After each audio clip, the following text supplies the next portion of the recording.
But I'm just being real with you. I feel like nobody want to go to LA, and it's because of LeBron James. Am I missing something? Yeah, you missing something. You ain't got it 100% right. It's not 100% because of LeBron James. Okay. It's not. It's really not. It's not. It's 100% LeBron James fans. That's the reason why. It's a lose-lose situation for anybody, especially a star that comes and plays with LeBron James. And we back, another episode of GOAT Debate Media. I'm your host by Israel. Y'all see who it is, Coach Scott, Coach J.O., the two greatest coaches of all time. Somebody in the comment section, y'all gonna be mad. What you mean by that, bro? I'm just playing, man. I'm just playing. You know, that's my opinion. I have a right to my opinion. Listen, we got a good show for y'all tonight. We are talking about the superstars of the NBA. Why does no superstar seemingly want to play with James? But before we do that, I want to make sure y'all hit that like and subscribe button, support the platform, and let me give a shout out to Man Down Sports. Hey, listen, we appreciate the shout out you gave us, man. A shout out back to you guys. But y'all go support, Man Down Sports. We definitely supposed to be collabing here shortly. I had got busy. I was supposed to, hit him back, and life took off, and so, brother, I'm hitting you up. Definitely gonna get with you, Man Down Sports shout out. But tonight, I'm starting with you, Coach Scott. I'm gonna start with you because we know you're the lone LeBron fan on. Let me not say that. You LeBron fan? I am. Oh, I'm the lone wolf, baby. He is. I am a fan. Absolutely. I'm a fan too. All right, I'm a fan. So listen, us being LeBron James fans, right? Knowing that Michael Jordan is truly the GOAT. But us being LeBron James fans, why is it that nobody, Kyrie, Clay, I'm not sure about DeMar yet, but why is it that nobody wants to play with LeBron James?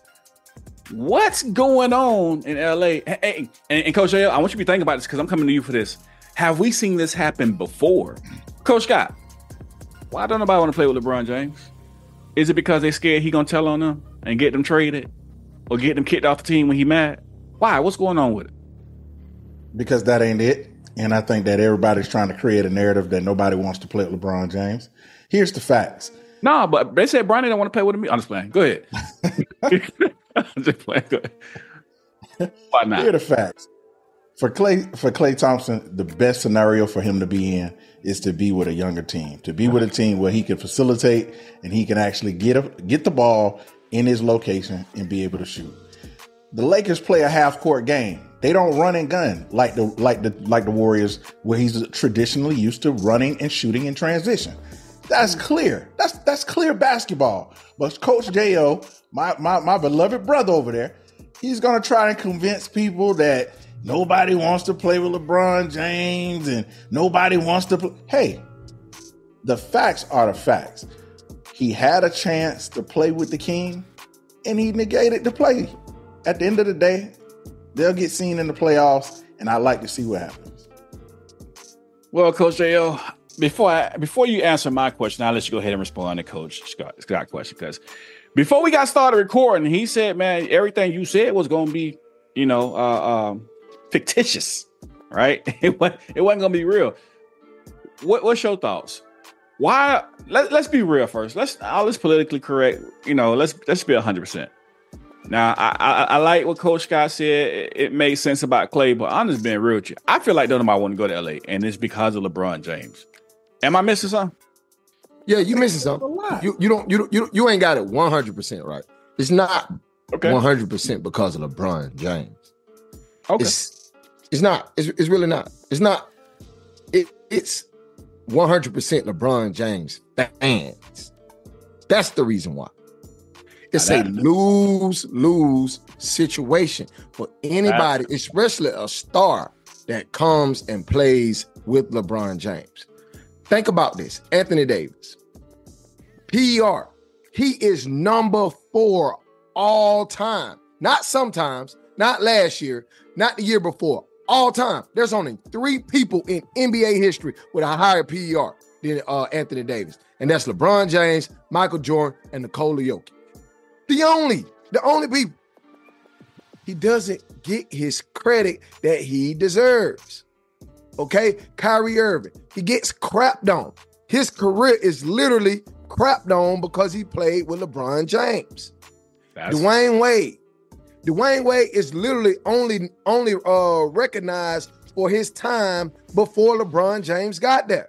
That's what people appreciate him for. That's a fact. Kevin Love, it's like the dude never existed. It's like he never existed. Kevin Love should never. He shouldn't even be in this conversation. You see what I'm saying? You see what I'm saying? Let's hold on, Coach. Let's stop the cap. Hold on, Coach Scott. Hold on. I'm gonna give it to you. What before you say what you got to say, you can't say Kevin Love should not be in the conversation, because I think what Coach J.O. is going is that he's just naming superstars who disappear while playing with LeBron, but they were really present the entire time. Like Kyrie, who averaged damn near 30 points per game in the finals. Nobody talks about that. But I'm gonna pass it back to you, Coach Scott. Why would you say Kevin Love, who was a all-star, who's going to be a Hall of Famer, who was yes, he is. And who actually was one of the top players in the league at the time? Why should he not be in the conversation, Coach Scott? Here's why he should not be in the conversation.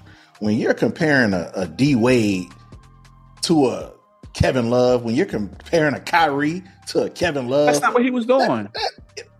He's naming people that get overshadowed. Kevin Love is a great number 3 option. He's not a number 2 option. He's not a number 1 option. AD is a number 1 option. D Wade is a number 1 option, number 2 option. These are people who have proven that they can win. Kevin Love, what has he won by himself? What did he win when it was just him and Kyrie? Coach Scott, was Kevin Love not a number 1 option? He was not. No, he was not a number 1 option. Kyrie was the number 1 option. No. And with Minnesota, he definitely was a number 1. Okay. Yeah, he definitely was. And hold on, not only him, Coach Scott. Don't forget, what about Chris Bosh? Chris Bosh was leading his team to the playoffs. Great number 3. No, he was leading teams to the playoffs. Okay, listen to what I'm saying, Coach. He was leading his team to the playoffs. LeBron James was leading his team to the playoffs. Okay, what are you saying? He was a leader of a franchise. He was a franchise leader. He was carrying a franchise. Here's what I'm telling you, Coach.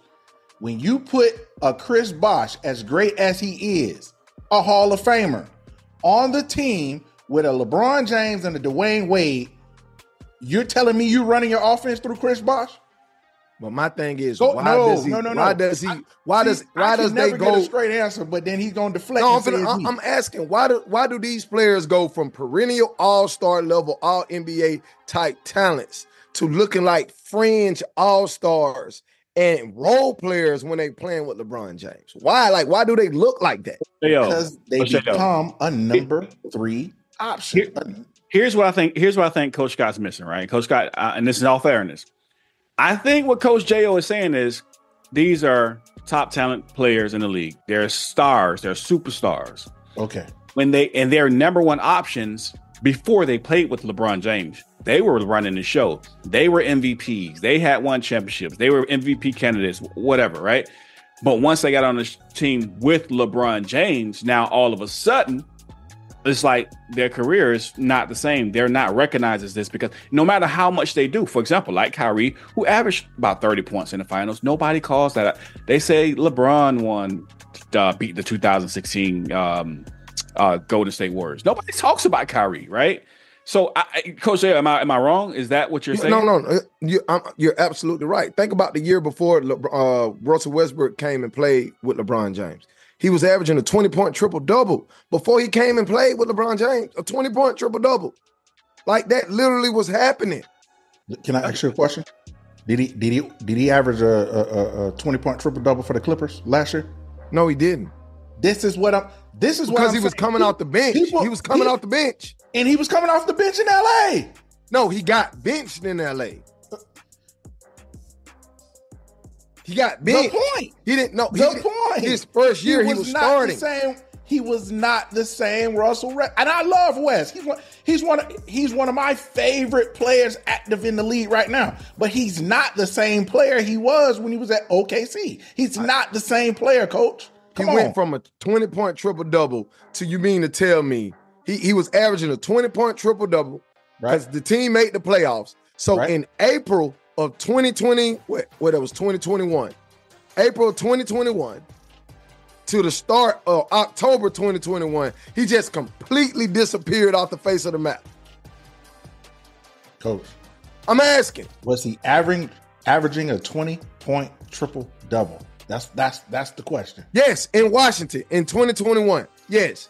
Okay. At the end of 2021, yes. And was the game being facilitated and run through him? One or two options? Yes. When he got to LA with a healthy AD and a healthy LeBron, are they going to run the offense through him? Bro. No. It's system. It's all system. And again, this goes back to my point. Clay made the best business decision for him. Clay was not about to sign a 3-year, 4-year deal and be the third 30-year-old on the team. LA is building a team of youth. The two oldest people on the team right now are Anthony Davis and LeBron James. They only have two 30-year-old players on the team active currently right now on their roster. They are building a team of youth. They are establishing their youth so Anthony Davis can ride off into the sunset with a young team. Oh, so this team is about Anthony Davis. This team is about Anthony Davis. This team is definitely... This team. No, I'm talking about the construction of this team and what they're trying to do is for Anthony Davis. That's what you're telling me. This team is definitely being constructed for Anthony Davis' future success. This team is built to be a team that he takes over. So LeBron James leaves. So drafting Bronny was for Anthony Davis. To be matured. And they're going to be ready to play for Anthony Davis. That's going to be drafting Bronny was for Anthony Davis. Drafting Bronny was for Anthony Davis. I'm so glad you went there with that obscenity. Let me tell you something, man. We have had 13 plus players whose fathers who have played in the NBA, right? We got Joe Bryant and Kobe Bryant. We got Dale Curry and Steph Curry. These are probably the only two players that have surpassed their father's legacy in the NBA. Outside of them, you got all of the Barry kids, all of Rick Barry kids. None of them are known for anything basketball except for Brent Barry, who won the slam dunk competition. You got Tim Hardaway Jr. Who played better, him or his son? Well, Jalen Brunson played better than his dad. You got Gary Payton and Gary Payton Jr. Who played better? Hold on, because I think we're getting away from the point. The question was, because you made a statement about this team being constructed for Anthony Davis, in which that's actually segments we're going to get into are the Lakers wasting Anthony Davis's prime. But we're kind of jumping ahead here. So you're saying they're being constructed for Anthony Davis, but here's the thing. How is it that Bronny being drafted was for Anthony Davis? That was a question, and I think we're transitioning to the fact of who was better, the father or son. But I want to go back to that question. How do you believe Bronny James being drafted was for Anthony Davis? Here's what I'm saying, and I'm glad you jumped in and you're assisting me to answer the question, but you just negate the fact that he missed my question altogether twice. But it's all good. I get how we do it. But here's what I'm saying. I don't know what you're talking about. If there's a player that you can draft that you have no actual risk of taking him, why not take him? Why not take him? This kid has been groomed to be an NBA player. This kid has from youth. He's played with the best basketball talent the world has to offer since he's been a kid. He ain't played in the league. Hold on, coach. Hold on. He hadn't played in the regular high school system like you and I. He hadn't played in the regular AAU league like you and I. This kid has been playing with the best talent in the world since he's been a kid. He's ready for the NBA. But that's not the question, Coach. That is definitely the question. Why would you draft him? Because he's been primed for the NBA since he's been a kid. Because LeBron James have strong on the LA Lakers. That's why they drafted him, to keep LeBron James. But listen, so when we look at this, right? When we look at this, Bronny James, 4 points, 2 assists, 3 rebounds, or is it 3 rebounds, 2 assists, right? But yet they're drafting him to build around AD. How many years? Now, I'm not going to say LeBron James. I actually want to see Bronny James play. Now, I don't think his father's a GOAT. That's not me hating on his dad. That's not me going to hate on Bronny. I want to see Bronny play, and I think Bronny can actually become a good player, a pretty good player. I think he can develop. But how many years does Anthony Davis have to spare while Bronny develops and LeBron has went into retirement? And that's why I think it's important to answer that question. How is Bronny being drafted for AD? Because if you're going to draft a player for AD, I would think you would draft a player who's a little bit more mature and coming out of college and a little bit more ready to take that, that position to let's get out here and I can contribute a little bit more than what Bronny's going to contribute. Not saying for all of you guys who watching in the comment section, we hating on Bronny now. Not saying Bronny's not going to be a good player. I think he just may be a good player. But what I'm saying is he's going to have to play ball. He's going to have to develop. How is that going to help AD? And how was he drafted? I just don't get how he was drafted for AD. That's where I'm lost at. Okay. In specific, one player out of an 11-man roster, maybe 12-man roster, you telling me that if you had a chance to actually draft a Bronny James, where his basketball acumen and the talent he's played with from day one has always been above his caliber of basketball. You mean to tell me you wouldn't take a risk on him, but you would take a risk on a kid from Lithuania or somewhere foreign to just see what they're going to do? It's so many players that sit on the bench and get developed in the NBA that we do not talk about. But now we want to have a conversation about Bronny James. I think this kid is a player. I think he's a gamer. And I think he's coming into the league with the same type of scrutiny, with the same type of pressure his dad came into. And I can't wait for him to prove everybody wrong. So, Coach J.O., the question that Coach Scott just posed, you mean, would you pass on a Bronny James and get somebody from Lithuania or Europe, somewhere, wherever, right? And the answer to that is most teams work, yes. That was it. The answer was yes. They were going to pass on a Bronny James. Again, great. That's what was happening. But so I want to paint the picture, right? A lot of scouts, not just one, not just a hater because he didn't like LeBron, but a lot of the scouts were saying that LeBron wasn't ready. Right. Again, I want to paint this picture. And I'm going to land my plane right now. I want to paint this picture that I do think Bronny can come into the NBA and play. I'm not saying he can't. And what you just said about being developed in the NBA, that's what I said. That yes, he can develop. He can become a pretty good player. I don't disagree with that. My only point is we can't say he was drafted for Anthony Davis, who probably he's still there, but he don't have a whole lot of years he can waste or spare, should I say a better word, while Bronny James is developing, Coach J.O. Do you follow where I'm coming from? I follow exactly where you're coming from. And, we got to put this out. Because if not, we're going to get accused of hating on the black community, hating on the black man, and hating on the black kid. So we got to put it out there. Got to put a disclaimer out there. I am rooting for Bronny James. I am. But it's not going to stop me from telling the truth. Okay? Now, I don't buy the whole narrative that Rich Paul was putting out that if the other teams draft Bronny, he's going to Australia. Mm-hmm. I don't believe he had options. I'm sorry. I don't believe those teams wanted him. I don't believe it. I don't. I'm not buying it. Okay? If so, what was stopping them from drafting him?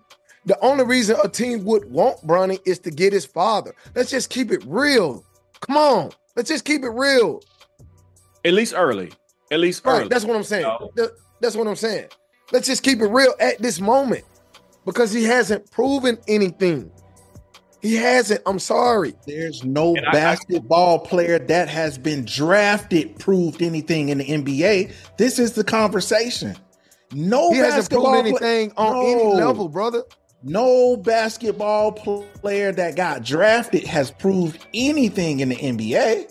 Bro, none of them. Let me ask you this question. I don't think it's about the NBA, though. Selwyn. I'm sorry? Have you, in all the leagues that you played in, from high school on up, were at one point of time, were you the best player on the team? At one point. Yes. Bronny was never the best player on his team. In high school, in college, like never. Never. On any of his AU teams, like never. So listen, hold on, y'all. Hold on.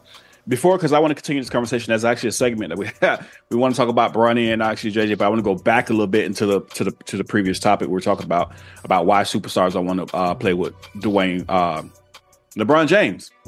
And Coach Scott, you said that Kevin Love should not have been brought up. I just want to throw some things out there.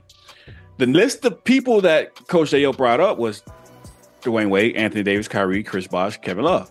He said all those names. Wade was a 13-time All-Star, all right, Finals MVP. Anthony Davis, 8-time All-Star. Kyrie, 8-time All-Star. Bosh, 11-time All-Star. Love, 5-time All-Star. Now, we're not saying Love was Dwayne Wade or Kyrie, but Love he's an All-Star player. He is somebody who led his team, was a number one player. And so going back to the point, because we kind of deviated, the question remains, why do these players not want to come to LA and play with LeBron James? And Coach Jay, I want to come back to you for this second question. Have we seen this before? But Coach Scott, DeMar DeRozan, we haven't seen him yet. We don't know yet. I think we're still waiting. But Clay, all right, Kyrie, it was out there. Mitchell was out there. A lot of names is kind of floating around that, who Lakers might try and, go after. Paul George. Everybody went in a different direction. Nobody entertained this. Coach Scott, 100%. Let's keep it real. You don't think that any of those guys looked at the former superstars who played, or the all-stars and superstars, future Hall of Famers who played with LeBron James, and how, if anything goes wrong, it's their fault, and when everything goes right, it's LeBron James? You don't think they listen to the interviews of former teammates saying this same exact thing I'm saying? So no, I'm not a hater. This is actually what they're saying. Hit the former teammates. When we win, it's LeBron's victory. When we lose, it's my fault. So you don't think today, in today's time, the free agents are looking at that, and that's why they're making their decisions? Plus, LeBron's not a young LeBron James anymore. Right. Why should I go to LA and, this happens and we might not get a championship? It's not like he's 25 anymore. You don't think this has anything to do with it? I think it has more to do with them not being the number one or number two option. That's what I think it boils down to. Like, it's not a big stretch to realize if you go to LA, DeMar DeRozan goes to LA. He's a phenomenal player. He's not going to be number one or number two option. But why not, though? Why wouldn't he be right now? Why wouldn't he be? Why? Because if this team is about Anthony Davis, as you said, if it's about Anthony Davis, why wouldn't he be? That's a great point. Here's why he's not going to be. One, if the offense is running through Anthony Davis, he's got to get his touches, yes? Okay. They want to expand the court to make the lanes open. So they're going to shoot the three ball a little bit more. That's where LeBron James comes in, and they're going to try and bring in another shooter. So to spread the court out, you got to look. You got to really look at who you're going to bring in. A cut and a slasher. Who can get him the ball? LeBron James. So he's going to be a number three option. It's very clean. It's clean and cut. Nobody ever says why. Nobody ever heard that people didn't want to play with Luka. It's several individuals that decline. Nah, I don't want to play with Luka. Nope. Nah, I'm good. Even when Kyrie's situation not being what it was 2 years ago, I don't think Kyrie's playing with Luka right now. I mean, he re-signed to play with Luka. He re-signed to play with him. So that means Kyrie doesn't run into what he ran into two years ago. Kyrie is not playing with Luka right now, man. He's not playing with Luka. He had the choice to leave. He did. And he could have went to LA. Yeah, he could have went to LA. Correct. But he went deep into the playoffs. No. Last year, when they didn't even make the play-in game. I'm sorry? Last year, when Dallas Mavericks didn't make the playoffs at all, last year, Kyrie Irving signed a contract last offseason.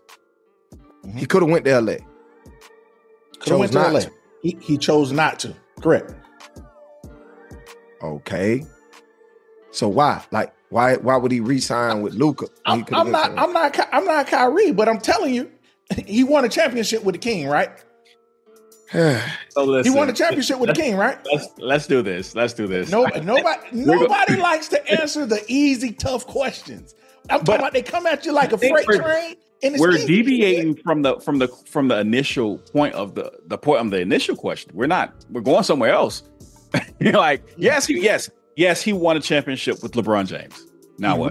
He re-signed with Luka. He re-signed to play with Luka. That's one person, but it's been several players that have declined to play with Luka. They don't want to play with him. But wait. You just asked a question. Kyrie won a championship with LeBron James. Yes. What was that point of that question? The point of it is in my opinion, he didn't stick to the formula. It's very simple. If you want to continue to get success or have success, all you got to do is link back up with the player you had success with. But he's not having any success. He's not having any success. Okay. Hey, he left a 30-point playoff Kyrie and went and teamed up in LA and got another championship. Somehow, some way, for some odd reason, Kyrie just don't have one right now. Well, but this ring that I got on right now costs more than the one that they got. So let's move forward. Hold on, let's move forward. Speaking of that. Yeah. Hey, so listen, speaking of that,